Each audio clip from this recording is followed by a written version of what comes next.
அண்ணி, உங்க தம்பிய பாக்குறதுக்காக போலீஸ் ஸ்டேஷன் வரைக்கும் போறேன். இது கூட நான் சொல்லிட்டு போகணுமா? அடி பாவி, இத முன்னாடியே என்கிட்ட சொல்லிருந்தா நானும் உன் கூட கிளம்பி வந்திருப்பேன்ல. நீ மட்டும் உன் புருஷனை பாக்குறதுக்காக போவ, நான் என் புருஷனை பார்க்க வரலன்னா தப்பா எடுத்துக்க மாட்டாரா? இரு இரு, சமையல் ஆயிடுச்சு. ஒரு 1/4 மணி நேரம் பொறுத்துக்கோ, நானும் சமைச்சு முடிச்சிடுறேன். அவங்க 2 பேருக்கும் சேர்த்து சாப்பாடு எடுத்துட்டு போயிடலாம். நீங்க ஆற அமர சமைச்சிட்டு பக்குவமா பார்த்து எடுத்துட்டு வாங்க. நான் முன்னாடி போறேன். பார்வதி, பத்மாவும் வரேன்னு சொல்றாள். உன் கூட அவளையும் கூட்டிட்டு போக வேண்டியதானே? அக்கா, எந்த பிரச்சனையும் இல்லாம அவங்க 2 பேரும் வெளியே வரணும்னு நான் கோயில்ல பூஜை கொடுத்திருக்கேன்.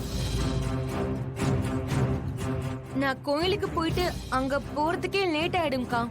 அதனாலதான் நான் முன்னாடி போறேன்னு சொல்லிட்டு இருக்கேன். பூஜைக்கு தானே கொடுத்துருக்க, அப்பனா உன் கூட நானும் கோயிலுக்கு வருவேன்ல. அண்ணி, நீங்க சமைச்சு முடிச்சிட்டு வர லேட் ஆகும். அதுக்குள்ள பூஜையே முடிஞ்சிரும். அதான் நான் முன்னாடியே போறேன். புரிஞ்சுக்கோங்க. நான் கிளம்புறேன். ஏதோ பொய் பித்தலாட்டம் பண்றா. மாட்னா அவதான் அனுபவிக்க போறா. நமக்கு என்ன?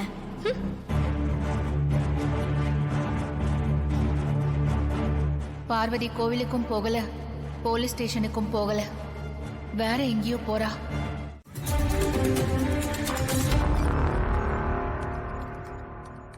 மேடம், உள்ள வரலாமா?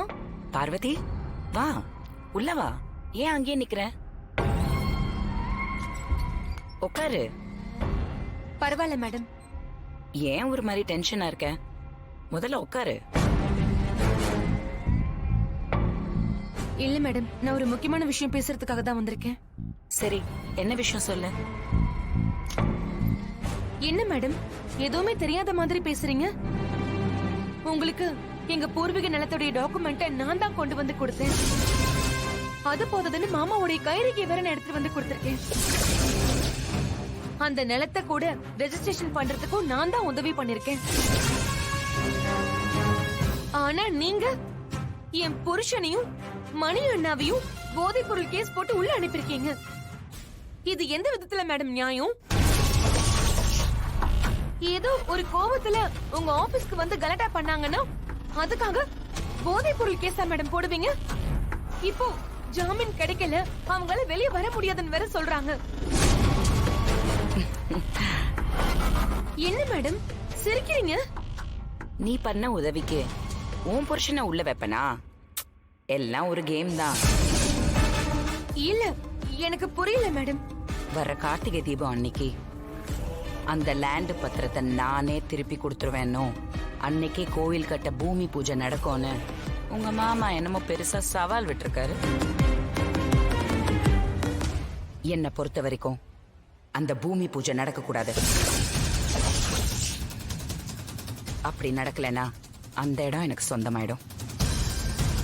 அது வரைக்கும் இந்த நிலத்தை என்கிட்ட இருந்து பறிக்காம இருக்கிறதுக்கு அவர் முயற்சி எடுக்க கூடாது. அதை டைவர்ட் பண்றதுக்காக தான் இவங்க மேல நான் அந்த கேஸ் போட்டிருக்கேன். அந்த லேண்டு என் பேருக்கு முழுசா வந்ததும் இவங்க மேல போட்டிருக்கிற அந்த கேஸ் வாபஸ் வாங்கிடுவேன். அதுக்கப்புறம் உன் புருஷன் வெளில வந்துருவான். இதெல்லாம் பிசினஸ்குள்ள இருக்கிற ஒரு சின்ன அரசியல். அதெல்லாம் உனக்கு புரியாது. சரிங்க மேடம், எப்படியோ அவங்க வெளியே வந்துட்டா எனக்கு அதுவே போதும். மேடம், அப்புறம் அந்த பூர்வீக இடத்துடைய தாய் பத்திரம், ஒரிஜினல் பத்திரம், அதுல மாமாவுடைய கைரேகையும் நான் எடுத்து கொடுத்துட்டா பாக்கி 9 கோடியும் எனக்கே தரேன்னு சொன்னீங்க. அத எப்ப மேடம் தருவீங்க? என்ன பார்வதி, எல்லாத்தையும் முடிச்சு கொடுத்துட்டோம். இவ பணத்தை கொடுக்காம ஓடிட்டா என்ன பண்ணுவேன்னு யோசிக்கிறியா? முக்கியமா மாமா கிட்ட மட்டும் சொல்லிடாதீங்க. அப்படி அவர்கிட்ட சொன்னா என் வாழ்க்கையே போயிடும்க்கா. அவரோட கோபத்தை என்னால தாங்கிக்க முடியாதுக்கா. அக்கா, நான் ஏதோ தெரியாம பண்ணிட்டேன்க்கா. என்ன மன்னிச்சிருங்கக்கா. தெரியாம? தெரியாம எல்லாம் தெரிஞ்சு திட்டம் போட்டு தாண்டி பண்ணிருக்க நீ. அதுவும் என்ன சும்மாவா? கோடி கோடியா பணம் கிடைக்கும்னு தெரிஞ்சுதானே இப்படி திருட்டுத்தனத்தை பண்ண நீ? பத்திரத்தை மட்டுமா திருடுன? அவரோட கைரேகையோ திருடி கொண்டு வந்து இங்க கொடுத்திருக்க. தப்பா உணர்ந்து உன்னை நீ திருத்திக்கிறத விட்டுட்டு யாருக்கிட்டயும் சொல்லாதீங்க காண சொல்ற. உனக்கு வெக்கமா இல்ல? அக்கா, நான் மட்டும் திருடனு தெரிஞ்சா அப்புறம் என்ன வீட்டுக்குள்ளே சேர்க்க மாட்டாங்க அக்கா. அக்கா சொல்லாதீங்க அக்கா. அக்கா உங்க கால்ல வேணாலும் விழுறேன் அக்கா.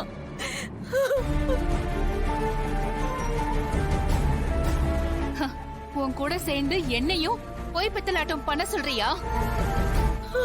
அதெல்லாம் எனக்கு சுட்டு போட்டாலும் வராது. புகுந்த வீட்டுக்கு ரெண்டகம் பண்ணுவாளா? அதெல்லாம் தெரிஞ்சுக்கிட்டு நான் வாயை மூடிட்டு போகணுமா?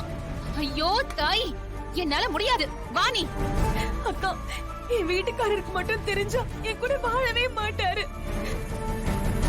அவர் என்ன வெட்டி போட்டுருவாரு அக்கா. வேண்டாக்கா, சொல்லாதீங்க அக்கா. எந்திரி, எந்திரி. இத பாருடி, தன்னை திருத்திக்கணும்னு நினைக்கிறவங்க தப்ப ஒத்துப்பாங்க. ஆனா நீ பொய் சொல்லி தப்பிக்கணும்னு தானே நினைக்கிற. இப்ப உன்னோட சேர்ந்து என்னையும் பொய் சொல்ல சொல்ற. ஐயோ அக்கா, நீங்க சொன்னீங்கன்னா அப்படியே வாழ்க்கையே பறி போயிடும்க்கா. போகட்டும்ங்கற. போகட்டும். இப்படி ஒரு கேவலமான வாழ்க்கைய வாழறதுக்கு செத்து போயிடலாம் பார்வதி.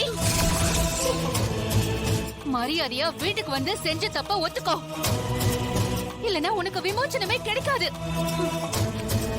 இல்லக்கா, நான் வர மாட்டேன். நான் எங்கயாவது போறேன். நான் கடல்லையோ கிணறுலையோ விழுந்து செத்தாலும் சாவணி தவிர நான் வீட்டுக்கு மட்டும் வர மாட்டேன்.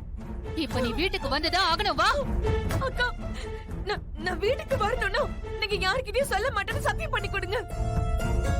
அதுக்கு என்ன? சத்தியமா சொல்லுவேன். நீ செஞ்ச தப்ப வெட்ட வெளிச்சம் போட்டு நான் காட்டுவேன். மரியாதையா வா.